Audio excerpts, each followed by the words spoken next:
کو عرض کروں کہ حضور والا ہم سب کو مستفیض بھی فرمائے، مستنیر بھی فرمائے۔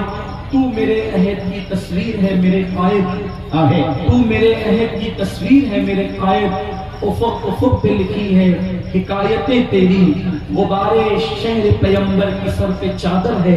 فلک کو چھونے لگی ہے یہ عظمتیں تیری۔ آئیے اسی ہستی کو ہم اللہ کے شکر کے طور پر تکبیر بلند کریں، رسالت بلند کریں اور حضرت کا استقبال کریں۔ نعرہ تکبیر، نعرہ تکبیر، نعرہ رسالت، نعرہ رسالت، آئے حضور مفتی اعظم، آئے حضور مفتی اعظم۔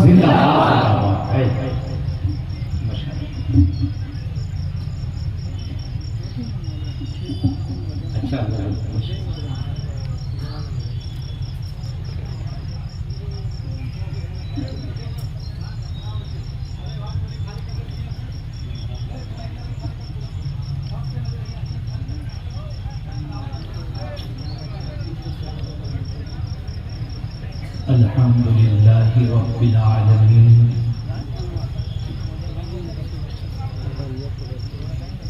والعاقبۃ للمتقین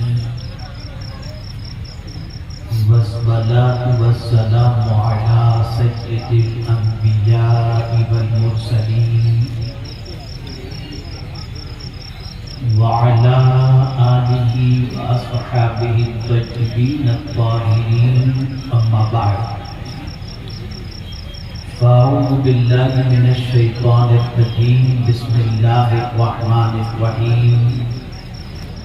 قال النبی صلی اللہ تعالی علیہ وسلم لا يؤمن أحدكم حتى أكون أحب إليه من والده وولده والناس أجمعين،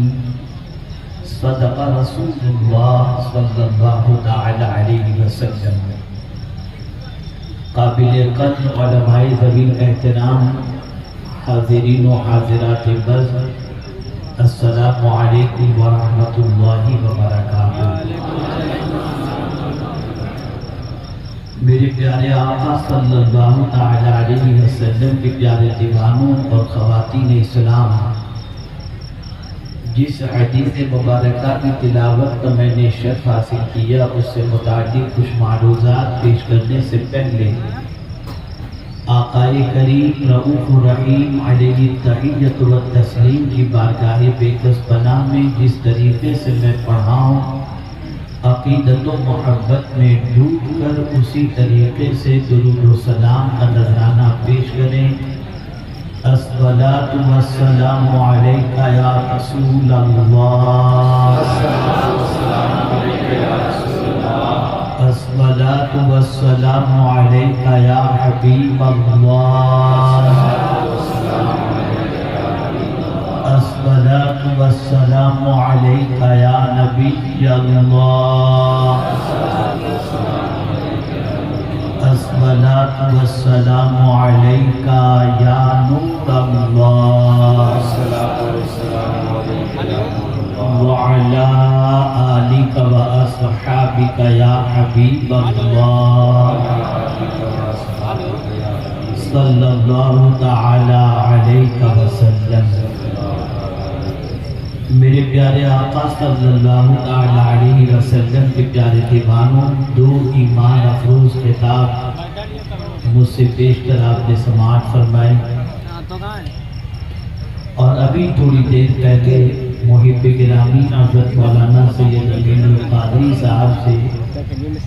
ایک ایمان افروز اور جوان خطاب آپ نے سماعت فرمایا۔ میں بھی چاہوں گا کہ تھوڑی دیر آپ کے درمیان کچھ اللہ عز و جل کے فرامین اور اس کے پیارے حبیب صلی اللہ علیہ وسلم کے ارشادات کو پیش کرنے کی سعادت حاصل کروں، حالانکہ میں جانتا ہوں کہ یہ وقت نہ سننے سنانے کا ہے بلکہ سونے کا ہے، لیکن پھر بھی جب ہم آ گئے ہیں اور آپ آ گئے ہیں تو کچھ باتیں سن ہی کر کے جائیں اور سنا کر کے جائیں، شاید کہ ہو سکتا ہے کہ کوئی بات دل کے نہا خانے میں اتر جائے اور ہم سب کی دنیا اور آخرت کی نجات کا سبب بن جائے۔ پیغمبر رحمت صلی اللہ تعالی علیہ وسلم اکثر ہمیں امت کے اندر رویا کرتے اور ہمیشہ فکر مند رہتے. ایک مرتبہ ایسا ہوا کہ رحمت عالم صلی اللہ تعالی علیہ وسلم کے چہرے مبارک پر بالکل تازگی نظر آ رہی تھی اور سرکار صلی اللہ علیہ وسلم بالکل حشاش نظر آ رہے تھے. صحابہ کرام علیہم الرضوان نے آقا کریم صلی اللہ تعالی علیہ وسلم کو بہت خوش دیکھ کر عرض کیا یا رسول اللہ صلی اللہ تعالی علیہ وسلم اللہ آپ کو ہمیشہ ایسے ہی ہنستا کھیلتا رکھے اور مسکراتا رکھے، لیکن سرکار یہ تو بتائیں کہ آج اس طریقے سے حشاش ہونے کی وجہ اور خوش ہونے کی وجہ کیا ہے؟ تو رحمت عالم روز مجسم صلی اللہ علیہ وسلم نے ارشاد فرمایا اے میرے صحابی،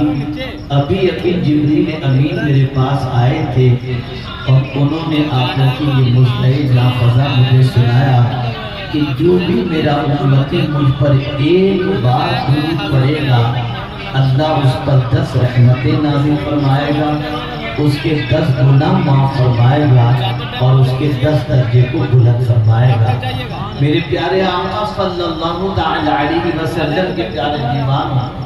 رسول گرامی وقار صلی اللہ تعالی علیہ وسلم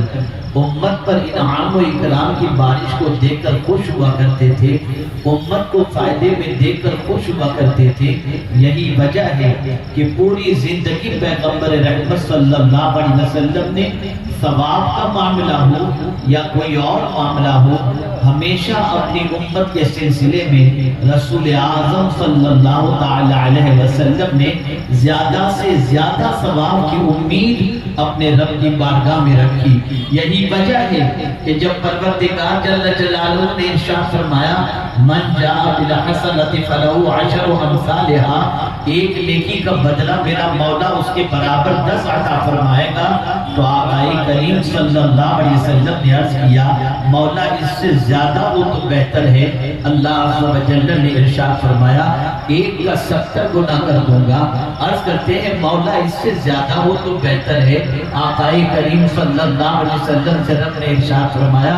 700 گنا تک کر دوں گا. اور اسی کے ساتھ ساتھ آقا کریم صلی اللہ علیہ وسلم نے عرض کیا مولا اس سے زیادہ ہو تو بہتر ہے. آقا کریم صلی اللہ علیہ وسلم سے رب نے فرمایا ایک نیکی کا 1,00,000 اجر عطا کروں گا. سرکار عرض کرتے ہیں مولا اس سے زیادہ ہو تو بہتر ہے. میرے کریم نے جان لیا کہ محبوب انلیمیٹڈ ثواب چاہتے ہیں، لیمیٹڈ ثواب نہیں چاہتے. فرمایا انما یوفی الصابرون اجرهم بغیر حساب، جو صبر کرے گا اسے اللہ بے حساب بدلہ عطا فرمائے گا. میرے پیارے آقا صلی اللہ علیہ وسلم کے پیارے دیوانوں، رب قدیر کے پیارے حبیب صلی اللہ علیہ وسلم ہمیشہ ہماری خیر خواہی چاہتے، ہماری بھلائی کے چاہنے والے تھے. اور آقا کریم صلی اللہ علیہ وسلم ہمیں غم میں دیکھ کر غمگین ہو جاتے اور ہمیں خوشی میں دیکھ کر کے خوش ہو جانا یہ مصطفیٰ جان رحمت صلی اللہ علیہ وسلم کا خاصہ رہا.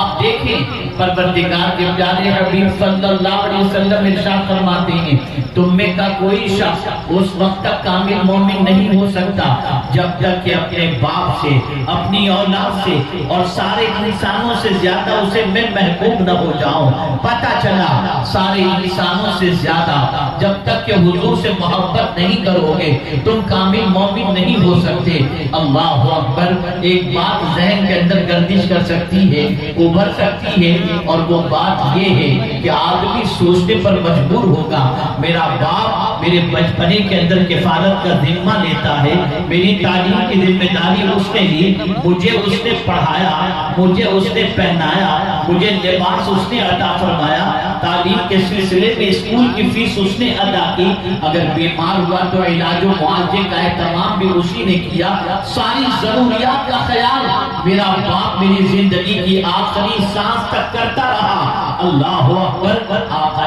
کریم صلی اللہ علیہ وسلم فرماتے ہیں اس باپ سے بھی زیادہ جب تک کہ مجھ سے محبت نہیں کرو گے تم کامل مومن نہیں ہو سکتے۔ ماں سے زیادہ حضور سے محبت، ماں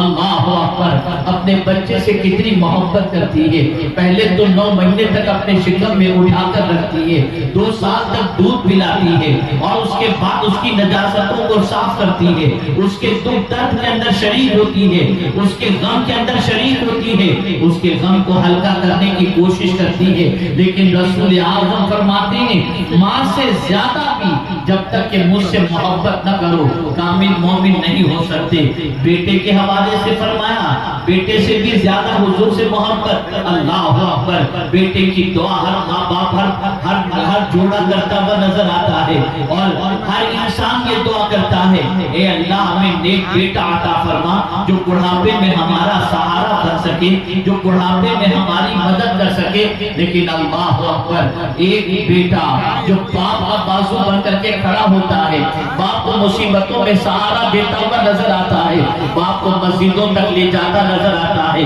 تجارت میں محنت و مشقت کرتا نظر آتا ہے، بڑھاپے کے اندر باپ کا آسا بنتا ہوا نظر آتا ہے۔ لیکن حضور فرماتے ہیں بیٹے سے بھی زیادہ جب تک مجھ سے محبت نہیں کرو گے تم مومن نہیں ہو سکتے۔ اللہ اکبر، دنیا میں دوست بھی ہیں، انسان بھی ہیں، لیکن سرکار فرماتے ہیں سارے انسانوں سے زیادہ جب تک کہ مجھ سے محبت نہ کرو تم کامل مومن نہیں ہو سکتے۔ اب ہمیں دیکھنا ہوگا کہ جس رسول اعظم صلی اللہ علیہ وسلم نے سارے انسانوں سے زیادہ خود سے محبت کرنے کے حوالے سے فرمایا، تو اب آقا کریم صلی اللہ علیہ وسلم کیا سارے انسانوں سے زیادہ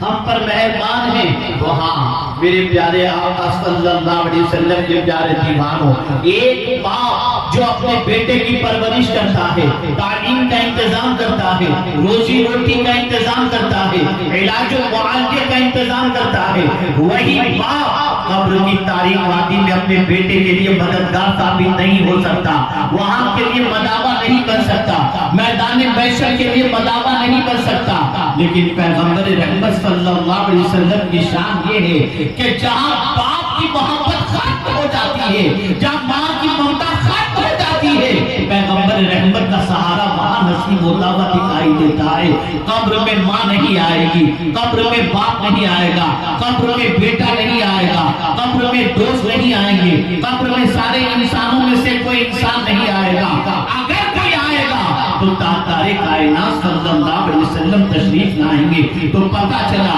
ہمارے آقا زمین کے اوپر بھی ہمارے مددگار، زمین کے اندر بھی مددگار، اور میدان محشر کے حوالے سے قرآن کہتا ہے یوم یفر المرء من اخیہ، بھائی بھائی سے بھاگے گا، باپ بیٹے سے بھاگے گا، ماں بیٹے سے بھاگے گی، ہر ایک ایک دوسرے سے بھاگتے ہوئے نظر آئیں گے۔ لیکن میرے امام کہتے ہیں کہ کل بروز قیامت جب کوئی کسی کے کام آنے والا نہیں ہوگا تو اعلیٰ حضرت کہتے ہیں ماں جب اکلوتے کو چھوڑے کہتے بلاتے یہ ہیں، جب ماں قیامت کے اندر اپنے بیٹے کو کام نہیں آئے گی اس وقت مصطفیٰ جان رحمت صلی اللہ علیہ وسلم اپنی امت کو کام آئیں گے۔ اے رسول اعظم صلی اللہ علیہ وسلم کے دیوانوں، دنیا جانتی ہے کہ اس رسول سے تعلق اگر مسلمانوں کا مضبوط رہا یہ مسلمان کامیاب ہو جائیں گے، ان کا ایمان مضبوط ہو جائے گا، یہ گناہوں سے توبہ کر لیں گے، یہ بدکرداریوں کی طرف بڑھنے سے بچیں گے۔ آئیے میں آپ کو بتاؤں آج اگر مسلمان گناہوں کے دلدل میں ڈوبتا جا رہا ہے اس کی ایک وجہ یہ بھی ہے کہ خوف خدا کی کمی ہے اور محبت رسول صلی اللہ علیہ وسلم کی کمی ہے۔ جب یہ دو کمیاں انسان کے اندر پیدا ہو جائیں تو عبادت اس کے اوپر بوجھ بن جاتی ہے اور گناہوں کی طرف اس کے قدم بڑھتے ہوئے نظر آتے ہیں۔ لیکن اگر کسی کے دل میں اللہ کا خوف بیٹھ جائے اور رسول اعظم کی محبت بیٹھ جائے تو پھر وہ گناہوں کی طرف نہیں وہ نیکیوں کی طرف چلتا ہوا نظر آتا ہے۔ اور محبت رسول سے پہلے، رسول اعظم کے فرمان سے پہلے اگر وہ کسی ایسی چیز کے اندر گرفتار تھا جس کا شریعت کے اندر ابھی حرمت کا حکم نازل نہیں ہوا تھا، لیکن جیسے ہی پیغمبر رحمت کا حکم نازل ہوا، رب کا حکم نازل نازل ہوا، زندگی بھر کی ساری عادتوں کو انسان چھوڑتا ہوا دکھائی دے گا۔ کون نہیں جانتا رسول اعظم صلی اللہ علیہ وسلم جس دور پاک کے اندر تھے، پیغمبر رحمت صلی اللہ علیہ وسلم جس دور پاک میں زندگی کی ساعتوں کو گزار رہے تھے، ابھی پیغمبر رحمت صلی اللہ علیہ وسلم پر یہ حکم نازل نہیں ہوا تھا کہ لوگوں کو بتا دیا جائے کہ شراب حرام ہے۔ اس وقت تک شراب کی حرمت سے پہلے لوگ شراب پیتے تھے، پانی کی طرح شراب پیتے تھے، بڑی عجیب کیفیت تھی۔ اللہ اکبر، اتنی شراب کہ اٹھتے بیٹھتے شراب، پانی کی جگہ پر شراب، اللہ اکبر۔ لیکن میرے پیارے آقا صلی اللہ علیہ وسلم کے پیارے دیوانوں، آج دنیا کے انسانوں کی زندگی کا جائزہ لو، گٹکا چھوڑنے کے لیے کہیں تو گٹکا چھوڑتے ہوئے نظر نہیں آتے۔ اگر آج یہ کہا جائے سگریٹ چھوڑ دو تو سگریٹ چھوڑتے ہوئے نظر نہیں آتے۔ آپ ذرا سوچو، پیدائشی شراب کی عادت یہ کیسے چھوٹ سکتی ہے؟ لیکن پیغمبر رحمت صلی اللہ علیہ وسلم پر جب حکم نازل ہوا کہ شراب چھوڑ دو، شراب حرام ہے، آپ جانتے ہیں اللہ نے شراب جب حرام فرمائی، آقا کریم صلی اللہ علیہ وسلم نے مدینے کی گلیوں کے اندر منادی کو بھیجا کہ ندا دو، آج کے بعد کوئی شراب نہیں پیے گا۔ شراب کی حرمت کا حکم نازل ہو چکا ہے۔ جیسے ہی رسول اعظم کے منادی نے مدینے کی گلیوں کے اندر شراب کی حرمت کے بارے میں بتایا، جن کے ہاتھوں میں شراب کے پیالے تھے انہوں نے چھوڑ دیے، مٹکے جو شراب کے تھے توڑ دیے، منہ میں جو شراب تھی فوراً باہر نکال دی۔ میں حیران ہوں، یا اللہ، ایک چھوٹی سی عادت انسان کی چھوٹتی نہیں، اور زندگی بھر کی یہ عادت، شراب کی عادت پلک کے جھپکتے کیسے چھوٹ گئی؟ تو وہ جواب دیتے ہوئے نظر آئیں گے، سن لو، شراب کا نشہ اتنا بڑا نہیں ہوگا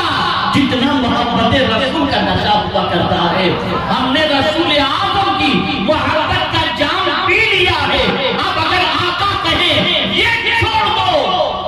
وہ چھوڑ دو، ہم سب کچھ چھوڑنے کے لیے تیار ہو جائیں گے۔ پتہ چلا جب محبت سچی ہوتی ہے تو آدمی محبوب کی پسند کا خیال کرتا ہے۔ ہمارے پاس دعوے رہ گئے، ہمارے پاس نعرے رہ گئے، ہمارے پاس لفظوں کی ہیرا پھیری رہ گئی، لیکن اگر دل میں جھانک کر کے دیکھو تو پیغمبر رحمت صلی اللہ علیہ وسلم کی کتنی محبت ہے۔ اللہ اکبر، اے رسول اعظم صلی اللہ علیہ وسلم کے دیوانوں، آپ کو ایک واقعہ میں عرض کروں گا جس سے آپ سمجھ سکیں گے۔ یہاں کے بہت سارے لوگ ایسے ہیں جو ممبئی میں کاروبار کے لیے گئے، یہاں کے بہت سارے لوگ ایسے ہیں جن کے بچے آج تعلیم حاصل کر رہے ہیں، لیکن وہ خود ایک زمانے کے اندر مزدوری کیا کرتے تھے، محنت و مشقت کرتے تھے، پارٹی کا کام کرتے تھے، بڑے شہروں میں جانے کے بعد وہاں پر مزدوری کا کام کرتے ہوئے نظر آتے تھے۔ ایسے ہی ایک مرتبہ ایسا ہوا، ایک شخص جس کا بیٹا پڑھائی کرنا چاہتا تھا، وہ شخص مزدوری کرتا،